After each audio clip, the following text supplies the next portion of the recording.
Il n'y a pas de secret. Il faut travailler, beaucoup travailler, toujours travailler.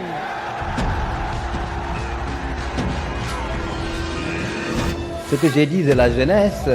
dans mon livre, j'ai dit, dis-moi quelle jeunesse tu as, je te dirai quel peuple tu seras. C'est-à-dire que, en fait, dans l'éducation des jeunes d'aujourd'hui, on peut voir ce que sera l'avenir. Et c'est pourquoi j'ai parié sur cette jeunesse. Salam alaikum, suñu mbokk internautes de BRAC Media TV. Tay, ñu ngi ñëw ci cette nouvelle émission bi ñuy wax vis-à-vis avec votre professeur Seyni Diagne Sow comme présentateur et suñu premier invité du jour mu nekk monsieur Adama Sall nekk koo xamante ni kii mi ngi ci dëkk bi vraiment di yëngatu ci lu bari moo xam ci politique moo xam ci œuvre sociale moo xam ci développement la donc Adama ñu ngi lay jaajëfal di la dalal di la wax bismillah ci suñu émission bi di vis-à-vis maanaam Pello. waaw jërëjëf notre professeur monsieur Seyni Diagne Sow donc ñu ngi rafetlu lool tey émission bi di leen ni bismillah aussi di leen dalal seen émission bi mu di vis-à-vis di encourager bu baax le directeur de BRAC Media di leen encourager si lancé bi ngeen jël voilà di leen dalal bu baax si émission bi. jërëjëf Adama donc bala ñuy commencer day gën a baax wax dëgg fa yàlla ñi nga xamante ni ñu ngi ñuy déglu di ñu seetaan mën a xam kan mooy Adama Sall donc ce qui veut dire que on va faire un peu la biographie de monsieur Adama Sall. Adama Sall mu nekk doomaanu Dagana juddoo Dagana màggee Dagana nekk ci diggante Dagana ak département de Podor donc Adama bu ñuy xool jaar-jaaram maanaam am na diplôme am na diplôme yu bari yu mu am Adama am na sa maîtrise vraiment mu am ko en gestion comptabilité et administrative mu jógewaat foofu am licence am en gestion jóge fa am bagam au niveau du lycée de Dagana BFEM moo defee ko au niveau de Dagana son certificat même chose Adama def na maanaam spécialité yu bëri def na poste yu bëri Adama nekkoon na secrétaire municipal bu Fanaye de 2009 à 2015 ñu jóge foofu mu nekk bokkaale ci ñi nga xamante ne ñoo doon def renseignements généraux yi c'est-à-dire recensement généraux yi au niveau du département de Podor.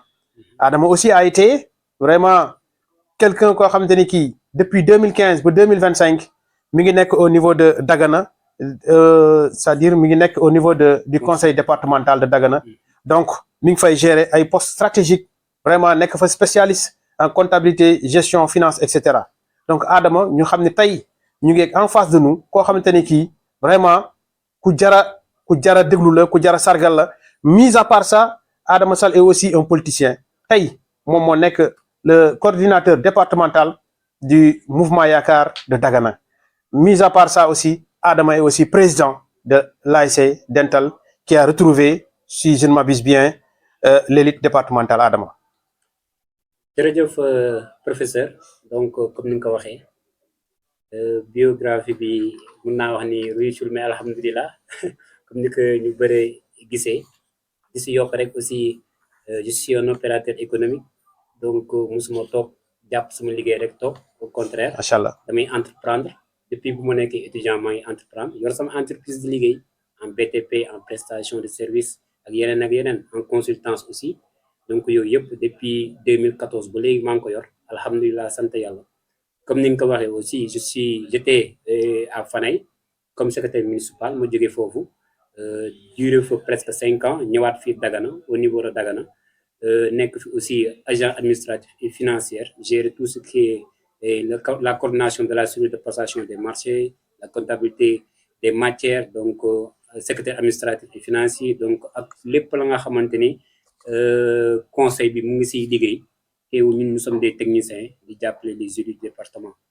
donc loolu aussi dama ko si doon yokk rek pour leer macha allah donc recensement général bi ngay wax bi ce sont des recensements généraux de la population ba nga xamante ne amoon nañu ko en 2013 j'étais superviseur au niveau du département de Podor, donc superviseur des agents de recensement. Donc, waaw jërëjëf Adama wax dëgg fa yàlla c'est un CV machallah riche comme ni nga ko waxee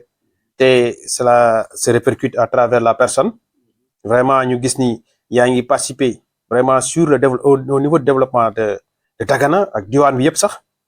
donc Adama sunu loolu daf ñu dugal suñu première question maanaam dañuy def benn transition ci question bi Adama nan ngay réussir à allier yooyu yëpp machallah et je rappelle avec vos 2 galons. bon sant yàlla rek damay wax ni nit ndaw boo nekkee sa diggu doole mun naa wax ni da nga war a def de tout maanaam profité si sa jeunesse ndeysaan li suñu sëriñ doon wax al amin boo nekkee ndaw da ngay profité si sa jeunesse ni lépp la nga xamante ni war nga ko def sa cër la nga def ko bu mat sëkk waaw donc loolu aussi lu baax la pour ñun ñu si gën a encourager à nos frères ñoom aussi ñu def la même chose di liggéey di entreprendre mais aussi xam sa bopp xam foo jëm donc loolu moo tax tey ñuy duñu nelaw duñu toog duñuy daw H24 pour subvenir à nos besoins pour jàppale ña nga xamante ni aussi peut-être ñun lu nu mën ñoom mënuñu ko donc loolu moo tax aussi ñuy def lu nu mën en tout cas pour que loolu yëpp matadi. C'est important jàppale ñi nga xamante ne ñi vraiment ñun lu ñu mën ñoo mënuñu ko c'est important te loolu vraiment ñu ngi koy dégg ci à travers la ville à travers les témoignages les différents témoignages que ni Adama Sall c'est quelqu'un qui est très social vraiment donc Adama ñu gis ni si biir social boobu ngay def tey Adama a choisi de faire de la politique pourtant Adama pouvait être au-dessus de la mêlée lijjanti ay mbiram mais mu choisir def politique lu tax nga choisir def politique tout devoir ba nga xamante ni tey war nañ ko mën a am si dëkk bi pour man yàlla moo njëkk sa santaane ñu def politique pour man képp kuy dund rek da nga war def politique mais ban politique nga war a def mooy politique de développement bu ñuy wax bi parce que ku nekk rek dafa am devoir ba nga xamante ni tey moom sa dëkk wala sa koñ wala sa kër sax mu ngi lay xaar te nga war ko remplir donc ñu gis ni du wareef wala du yoon ñu toog croiser les bras suñu dëkk bu ñu soxlaa wala suñu koñ bu ñu soxlaa ñu croiser les bras comme si rien n'était donc je trouve que loolu aussi dafa war a yee ñu bëri inciter à la jeunesse comme ñuy mën a dugg si politique parce que politique bonul peut-être bu ñu waxee politiciens yi rek on dirait que dafa bon non bonul donc la façon bu ñu koy defee peut-être moo baaxul wala bu ñu ko doon defee moo baaxul maintenant politique dafa am lu mu laaj mooy une politique de développement une politique d'émergence ba nga xamante ni tey war nañ ko commencer. jërëjëf Ada politique de développement comme ni nga ko waxee dëgg la politique lépp looy def ci àddina politique mi ngi ci biir et comme on a l'habitude de dire boo bokkul ci ñuy diriger ngeen baal ma ci kàddu gi des médiocres vont diriger et là su boobaa da ngay toog seetaan ñu gis ne Adama politique bi mu choisir Adama daf ci dem choisir un jeune comme lui ñu koy wax Mouhamadou Vélo dans le mouvement Yaakaar nan nga ñu wax ci Vélo ak le mouvement Yaakaar ba nga choisir leen waaw comme ni mu la ko waxee léegi Dagana dëkku politique la woon te boo xoolee Sénégal buñ ko sosoo ba léegi depuis notre indépendance yaakaar des personnalités ya nga xamante ni tey mënoo wax politique au Sénégal wala des fonctions au Sénégal amul cadre Dagana ya nga xamante ni bokkuñu ci gouvernement bi ya nga xamante ni ce sont des hauts cadres te ba léegi Dagana mu ngi koy wane donc loolu fierté la donc ñun bu ñu duggee ci politique boobu ba léegi nag duggunu ñu croiser les bras parce que lu nekk xew na fi aussi lu nekk am na fi donc bu yàgg la gënoon neex que léegi parce que y avait tout auparavant bu ñu bàyyee nag ba léegi dugg c'est parce que duñu gis principe peut-être ña nga xamante ni ñu ngi fi woon di ko doxal man peut-être principe yooyu moom ma doyul woon ba ma téye sama bopp dugguma ci politique yàlla def nag ñu dem ba dernier moment parce que Mouhamadou Lo bu nga koy xam matugul 2 ans matugul 2 ans te dama gis ci moom principe ya nga xamante ni man moom laa incarné te moom laa gëm mooy politique de développement ñu bañ nekk ay politique de main tendue yooyu yëpp daf ko incarné te Mouhamadou Lo principe yooyu mu yor man yooyu laa gëm muy politique de développement jàppale jigéen ñi jàppale ndaw yi sans même indi si ay aspect politique fii nga bokk wala aspect social yi nga xamante ni leneen la donc loolu rek déjà firndeel mu doon aussi jeune ba nga xamante ni xaarul di wax ba ma am wala ba ngeen jox ma déedéet dafa jël si moom astut bu muy yor di ko booleeg waa Dagana donc kooku tey yaakaar mën na am si moom parce que ka nga xamante ni tey mu ngi jël di def te joxoo ko dara mënoon na toog am nañu ko ëppale toog jàpp seen ñaambur def mu dara ñoom ñooñu ñu ngi toog di kaas di wax nu leen jox te pourtant mën nañu def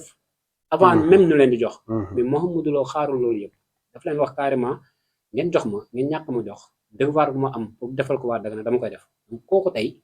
dama am yaakaar si moom ma topp ko nag topp ko Dagana boolenu te am yaakaar si moom lool parce que mu ngi koy jëfe donc loolu moo tax tey principe yooyu ma incarné ma gis ko si moom ba yàlla def ñu gisante ñu liggéeyandoo bu mu def ma tey le coordinateur départemental donc c'est pas pour rien. macha allah c'est pas pour rien te am na ñu ma njëkk te gëm comme ni ma gëmee donc loolu tey Mouhamadou Lo mooy woon ni dëggoom ak bëggam Dagana daf ko jaral lu ne loo ko wax mun la Dagana moo ma jaral lu ne dëkk guddi Dagana si moom laa ko gisee. Adama nga wax ci Mouhamadou Vélo nga ne ba nga xam ne léegi 2 ans la mat mais am na ñoo xam te ne ñu ngi woon ak moom. Pourquoi Vélo choisir la est-ce que tout parce que Vélo dafa xool xam ni parmi ñi ko wër ñëpp xëy na Adama Sall moo ci nekk koo xam te ne kii il a les moyens pour mu mën ko choisir pourquoi wala ay principe comme ni nga waxee moo tax mu choisir la. Bon Vieux dafa ànd ak uuf ñëpp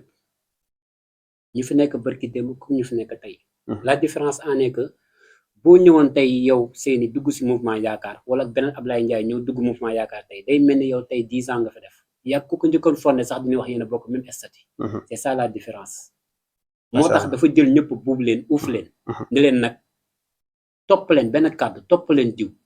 boo leen tëppoo diw dépense que boo leen defee yéen la defal boo leen defee da ngay jàpp ni yow yaa def c'est ça c'est-à-dire l'aspect des membres du mouvement mooy loolu kenn bu defee day yóbbaale ñëpp te ñëpp si ànd loolu rek dara la macha allah te ñu dëgg ñoo fa ne da nga xamante ni tey lépp lu ñu mënti def na fekk développement na fekk intérêt général moo si ne moo tax ñu am fierté nekk si mouvement bi te ku xam dëgg mouvement bi boo duggee ba ci biir si ngay xam mouvement yaakaar nan lay demee ku duggul du fa dugg jërëjëf ku dugguwul rek du fa dugg jërëjëf Adama dégg naa la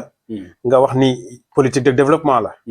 politique de développement boobu noonu ak le mouvement yaakaar mën ngeen wax ci benn kii bu gàtt rek lan ngeen fi jot réaliser loo xamante ne lii wax dëgg fa yàlla nit mën na si teg baaraamam ni lii kat mouvement yaakaar moo ko fi réaliser au niveau de Dagana et voire même dans le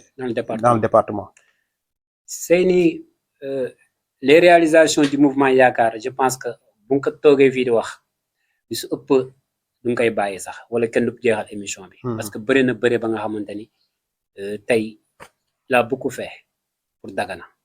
lii rek bilan bu riche la am et chaque année ne serait-ce que mouvement ba nga xamante ni chaque année il fait un rapport d'activité ba pare wax la carrément aspect 9 compétences yu mairie doon gérer yëpp tey on dirait que mouvement yaakaar moo gérer mairie l'éducation boo fa demee gis nga ko tey les étudiants les fournitures scolaires les inscriptions l'aspect social ak leneen étudiants yi teg boo xoolee te ñu ngi structure yi di leen jàppale si ay ticket di leen def journée de l'excellence lu nga koy jox nii di leen wan élèves yi ni leen kii c'est un modèle c'est parce que lu muy def si éducation bi moo tax ñu leen roy leen ci jiw parce que nit ki aussi bu bëggee dara day fekk tey mu am benn modèle benn aspect ba nga xam ne da koo incarné pour que mooy liggéey bi mooy jàng bi mooy gëm sa bopp te loolu yëpp mouvement bi mu ngi koy def bu ñu ñëwee si côté agriculture bi gis nga ko tey toolu yaakaar bu ñuy wax bi lu mu si dépensé tey sa xaalis jox ko ña nga xamante ni bu leen romboon nii sax du leen xam te Vieux defal leen ko plus de 12 millions jox ko ni gratuitement xaalisu dara ni leen bàyyi leen ngeen dundee ngeen subvenir à vos besoins yéen a xam après foo leen jëm mais liggéey leen aspect jigéen ñi aussi les GIE les groupements former leen jàppale leen si ay financement ba pare orienter leen aspect santé matériel équipement sanitaire yu fi nekk yi SEMI bi ñi nga xamante ni seen loxo féetiwul seen ginnaaw duñu am des problèmes pour faju tey mu jox leen ay carte yi nga xamante ni tey lu doon jar 10 000 tey nga fay fa 1000 francs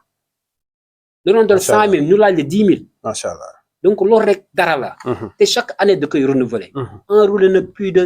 combien de personnes doo xam biir Dagana donc loolu rek ça suffit pour jàppale am na leneen ak leneen ya nga xamante ni mënoo wax lépp waaw kenn mënul wax lépp lu duuf ci nag bi xajandoowul ci cin li comme ni ñu koy waxee macha allah donc Adama tey ñu gis ni vraiment yéen a ngi ànd ak mouvement yaakaar nga nekk ci coordinateur donc on dit que ni mouvement yaakaar dafa am ay perspective yi mu bëgg ci dëkk bi ñu ngi force wéewu béy ni da ngeen bëgg nekk sax candidat à la candidature pour la mairie de Dagana en 2027 lan ngeen ci wax Seyna duñu bëgg nekk duñuy nekk candidat duñuy nekk candidat parce que dafa am nu gëm nu gëm mooy suñu dëkk bi en tant que jeune ku nekk nag li nga gëm mais man lu ma gëm personnellement ak ñi nekk yaakaar mooy Vieux mën na yor Dagana te duñu am yaakaar si moom si Dagana parce que mooy lu may wax léegi ku amagul dara di def ku lay jox ndékki kooku bu la nee daa añ nga war koo gëm mais man lu ma gëmul mooy joxlee ma boo leen ma joxee dinaa def alors que yow yaa ngi yor ni gañ te defagoo donc loolu man dama xam ni wax rek moo tax ñi ñi gëm maanaam un tien vaut mieux que deux tu l'auras très bien c'est à travers les actes à travers les actions de développement si la nit ñi c'est ça c'est loolu mooy politique en fait nit ki bu lay gëm rek c'est à travers tes actions à travers li ngay def si biir dëkk bi ba pare nekk ak waa Dagana encore mais Adama nga yaakaar ni loolu dina yomb est-ce que avec les ponts yi nekk seen kanam ku mel na le maire Oumar Sarr ñu ngi dégg ni day présenté waat ku mel ne Cheikh Cissé mi ngi en ligne de mire ba pare mouvement yaakaar aussi ñu bëri ñu ngi naan dana gagné mieux bu fekkonte ne mu dem coalisé wu ak waa Pastef lan nga ñuy wax ci loolu waaw xam nga élection locale peut-être dafa wute ak yeneen élection yi parce que élection locale sa gox la te nit ñi xamante nañu di nuyu aussi sunu nijaay yooyu sunu pap yooyu di leen ñaanal yàlla may leen gudd fan ak wér ba du ñuy xaar si Dagana mu fekk leen fi Oumar Sarr macha allah c'est le maire de la ville moom lépp lu mu waroon def si Dagana def na ko parce que aussi nekkoon na fi maire nekkaat fi maire donc nekk fi ministre amul poste bu mu jotul ministre d'État ba tey nguur daanu mu duggaat nguur daanuwaat mu duggaat bon tey mu ngi dans l'opposition donc on peut dire que Oumar tey boo leen xoolee position mooy mu retiré wu te ñun loolu lu ngi koy demandé mu retiré wu bàyyi la jeunesse bàyyi ñu mën wala ñu am yaakaar si ñoom ñu jàppale ay rakab ñu dem liggéey même chose aussi suñu nijaay Cheikh ñëpp duñu bëgg Dagana waaye Dagana aussi kenn moom leet nit ñi xam nañu bu baax fu ñuy teg seen tànk xam nañu ñu bëgg ak ñu bëggul l'essentiel mooy lépp lu si mënti am rek na Dagana gis boppam mais ñun suñu yaakaar mooy dëkk bi buñ ko joxee Mouhamadou Lo mu nekk maire ñëpp daan si gis seen bopp te je pense que aussi dana regrouper la famille waalo yi au niveau de Dagana fii nii dana regrouper tout le monde pour que ñu liggéey pour l'intérêt de Dagana parce que bëgguñu dem si ay intérêt personnel l'intérêt personnel nu mène à rien donc lu gën mooy ñu ñëw jàppale seen doom jàppale seen jarbaat xam ni kii de am na taxawaay parce que dëkk léegi xale moo ko mën a yor xale moo mën a def yenn yi waaw donc intérêt bi yëpp mooy képp ku gëm rek indil nga pour sa dëkk bu sa xool lenn ñu jox la war ñu ñàkk la jox bu sa xool lenn indi ko pour l'intérêt de Dagana coalition Pastef ak mouvement yaakaar je pense que ñoo bokk le projet duñ koo gëm ba tax na sax élection locale législative passé mun naa wax ni amul lu mu si deful si taxawaay si moyen si logistique si lépp amul lu mu si deful pour que Ousmane Sonko et le Pastef ñu réussir les législatives te loolu day continuer ñuy demander aussi le projet coalition bi ngay wax bi kenn du fi taxawaat fii di wax coalition nii wala lële parce que on est ensemble mais l'intérêt de Dagana quand il s'agit de l'intérêt de Dagana ñu ñëw waxtaan ñu xam ni carrément Vieux de lu mu bëgg li bu ko si jàppalee ñëpp daan si gis seen bopp macha allah Adama wax dëgg fa yàlla indi nga éclaircissement yu am solo ñu gis ni vraiment au niveau dañuy xaw tëb tuuti dem au niveau national et ñu gis ni que ni la tension politique au niveau national est un peu tendue surtout venant du pouvoir muy nekk le président de la République et son premier ministre donc ñu créé maanaam coalition Diomaye président 2029 en même temps coalition Pastef nekk fii mu am yeneen ñaari daam yoo xam te ne dañ leen jël kenn ku ne ñu jiital la si benn coalition tey on s'est rendu compte que am na benn rapport bu génn maanaam rapport boo xam te ne day viser Mimi Touré lan nga ni wax ci tension sociale tension politique bi am ci réew mi instant bi est-ce que tamit du répercuté wu ci gestion du gouvernement et de la République bon mun naa wax ni la stabilité du pays repose sur l'entente entre Diomaye et Sonko son excellence c'est important parce que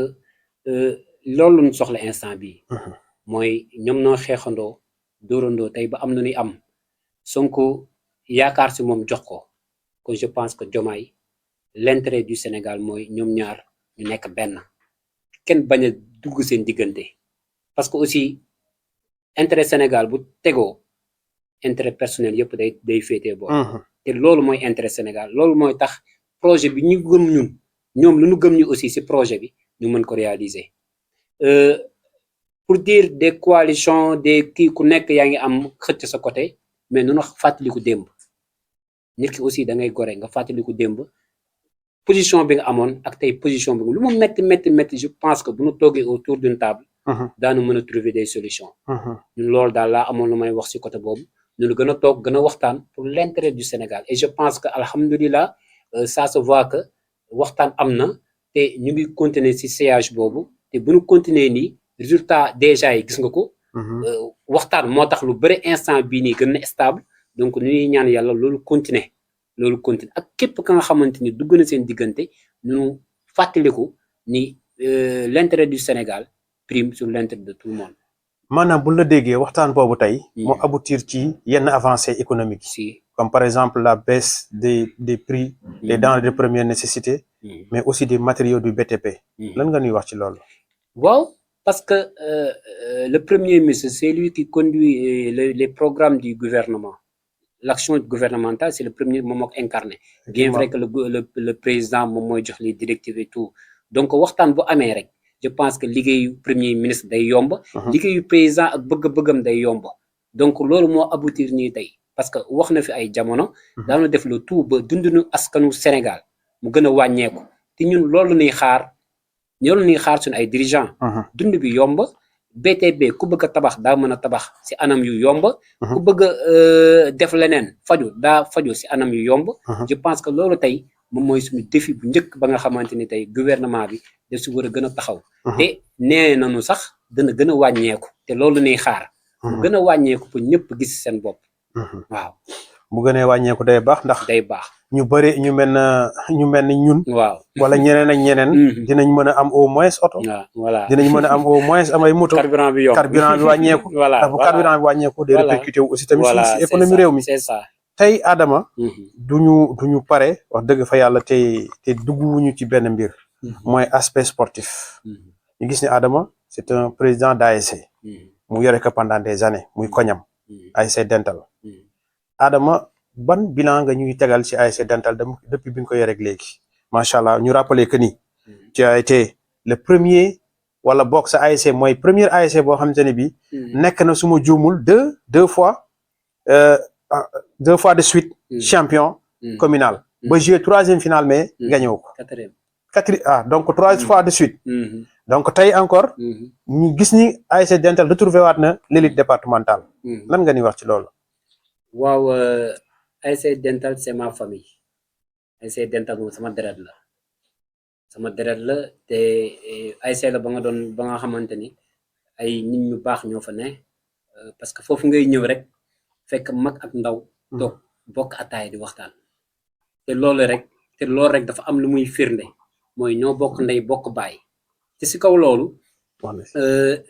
nekk naa président d'ASC depuis 2018 si je ne me trompe pas 2018 laa ko nekk boobu depuis lors bon j'ai nunu 4 fois finale coupe du maire inchallah 4 fois finale coupe du maire regroupant presque 30 ASC donc chaque année nga dem mën naa wax ne moo gënoon métti zonal sax mais yàlla dafa def ni 4 fois yooyu 2 fois lu nga ko jël 2 fois coupe du maire ba pare dem aussi nekk demi-finaliste peut-être à chaque fois zonal donc yàlla def sutura aussi daaw ñu war a jouer suñu finale alhamdulilah qualifié départemental donc di ñaan aussi ñu def lu gën ñu defoon bu ñuy mujjee au niveau départemental parce que demoon nañu ba demi-finale départemental à chaque fois bu ñu demee départemental duñuy dem ba demi-finale départemental et je pense que foofu la ñu mujjee ñaan yàlla aussi demaat ba finale pour jël le trophée pour mën a dem régional donc vraiment loolu nu bëgg en tout cas boo paree rek yow nga jox nu bagage yi comme ça yow double champion régional nga xam nga bagage yi nga jox nu si comme ça ñu yóbbaale ko non yaa ngi ci yoon bu baax voilà yaa ngi ci yoon bu baax d'autant plus que vraiment investissement bi mi ngi fi. Ouais. parce que on a vu que mais nag président dañuy dégg ni yow da nga garaaw. sëriñu nawetaan. non da nga koy jëli te d'ailleurs sax loolu aspect yooyu gis nañu ko ci terrain bi donc. non nawetaan ak réalité yi quoi nawetaan moom ak réalité yi ñoo ànd. loolu mooy neexu nawetaan quoi. c'est ça on vous souhaite bonne chance vraiment ci équipe boobu nga nekk noonu. merci. et l'occasion faisant le larron du moins. président tey ñu gis ni y a une liste qui a été publiée. La liste de l'équipe du Sénégal qui doit aller en Coupe d'Afrique des Nations. Composée de 28 joueurs. lan nga ñuy wax ci liste boobu loolu ci sa xalaat. bon man dama jàpp ni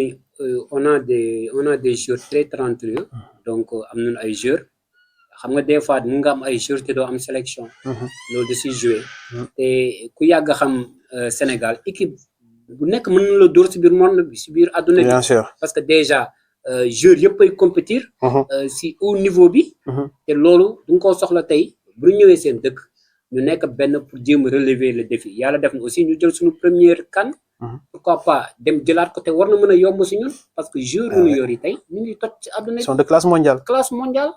waaw donc yàlla def aussi ñu qualifier coupe du monde war jànkonteel ay équipes ya nga xamante c'est comme la France ak ay yeneen équipe je pense que loolu waruñu mën a jaaxal l'essentiel mooy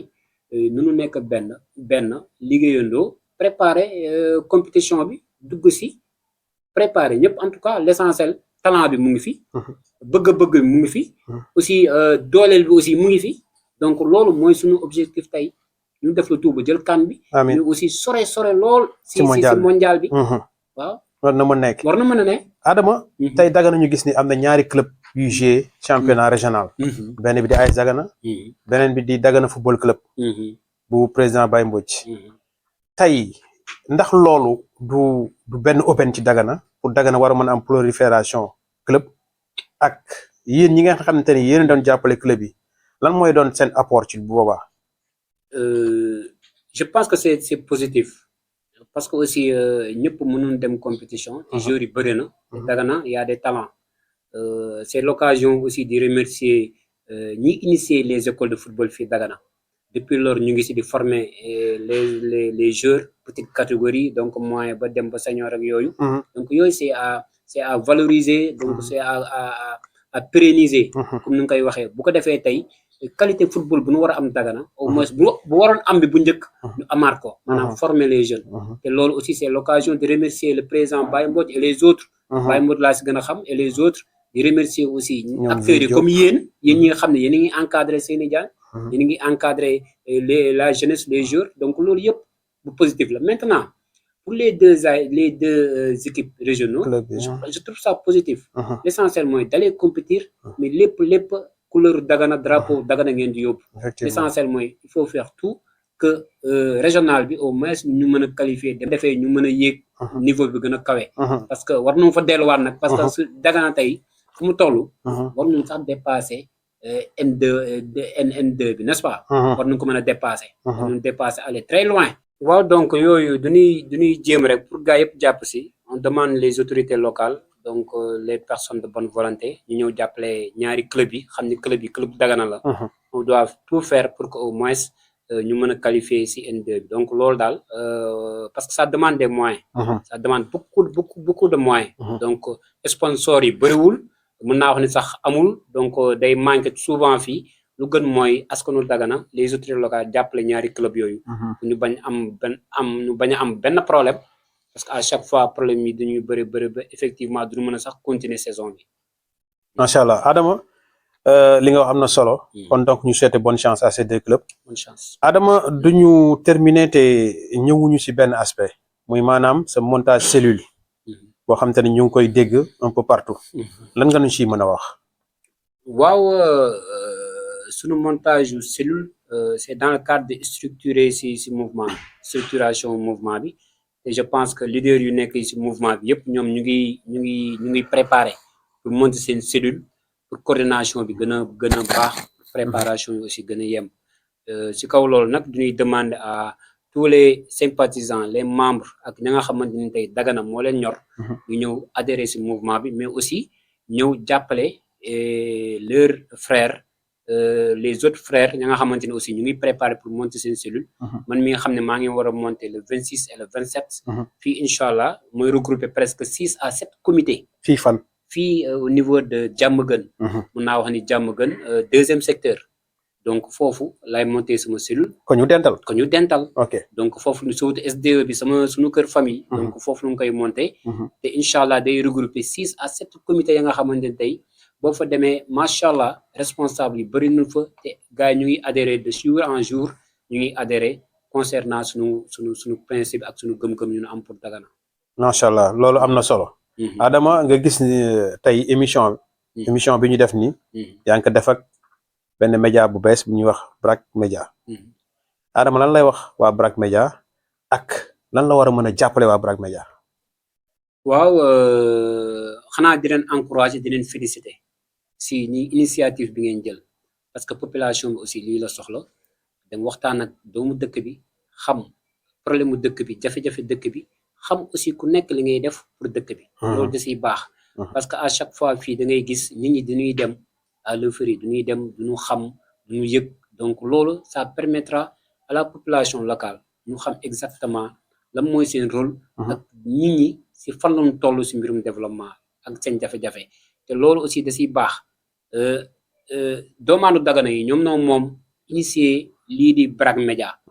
loolu aussi day demander des moyens day demander des accompagnements donc loolu yëpp da siy baax parce que ku nekk rek ak côté bi nga mën ak côté bi nga mën a jàppale sa askan. ma jàpp ni ñoom côté bii nu bëgg a jàppale waa Dagana pour que nit ñi di xam nit ñi di gis nit ñi aussi di wut des solutions di ko jaarale si ñoom donc appel boobu laay def pour waa Dagana ñëw jàppale BRAC Média. que ça soit des conseils que ça soit financier que ça soit matériel. pour que lii ñuy def tey ñu gën ko pérenniser. parce que c'est l'intérêt de Dagana c'est l'intérêt de tout le monde waaw BRAC Média est là pour la population de Dagana. jërëjëf Adama donc ñu ñëw say dernier mot. nga wax ñu lan mooy say dernier mot tout en sachant que yóbbante waale nañ ñu ci yow. un jeune lutteur parce qu'on parlait du sport. effectivement muy Bathie Seras bi nga xam te ni dafa war a bëri suba. Koylel contre benn jeune lutteur bu bokkal. mu yóbbante waale ñu ci yow. nii que ni pour ngeen yow ak yeneen autorités daganoises yëpp. ñu jàppale ko vraiment ci combat boobu. waaw jërëjëf Seyni xanaa di def appel rek à tout le monde di def appel à tout le monde balaa may continuer damay encourager déjà Elton ba nga xamante ni tey macha allah. c'est un champion. amul lu mu defagul si làmb. effectivement te mu ngi wane boppam. Elton Diaz te mu nekk waaw Elton Diaz. mu nekk mbëru waalo. mun naa tey si au niveau national. donc fier sa tey. ñu toog fii di ko seetaan. si arène nationale bi. mu bëree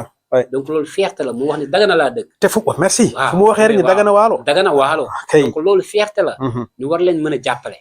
Bathie Seras mi nga xam ne tey moo représenté Dagana dem di bëri ay mbëru bokkal. je pense que war nañu ko mën a jàppale ak képp doomaanu Dagana ba nga xamante tey Dagana moom nga jàpp comme drapeau. war nañu la mën a jàppale donc Elton ma koy encouragé di ko wax ne gën a defaru ñu gën a kii moo aussi jàppale ay rakkam jàppale ay magam. parce que lu nu gëm la rek. waaw muy sport bi muy làmb bi. donc di ñaanal Bathie Seras yàlla may ko ndam. mu indi ndamu Dagana bi. ñëpp kontaan si te aussi ñëpp dugal si seen loxo jàppale ko. jërëjëf. kon donc mbokk yi lii lañ ci amoon tey lii moo doon seen émission vis-à-vis Pello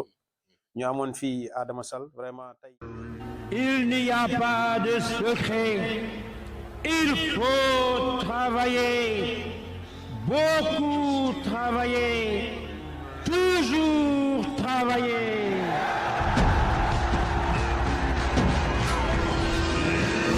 Ce que j'ai dit de la jeunesse dans mon livre, j'ai dit, dis-moi quelle jeunesse tu as, je te dirai quel peuple tu seras. C'est-à-dire que, en fait, dans l'éducation des jeunes d'aujourd'hui, on peut voir ce que sera l'avenir. Et c'est pourquoi j'ai parié sur cette jeunesse. Alors, qu'est-ce que je fais pour la jeunesse? Bon, d'abord, cette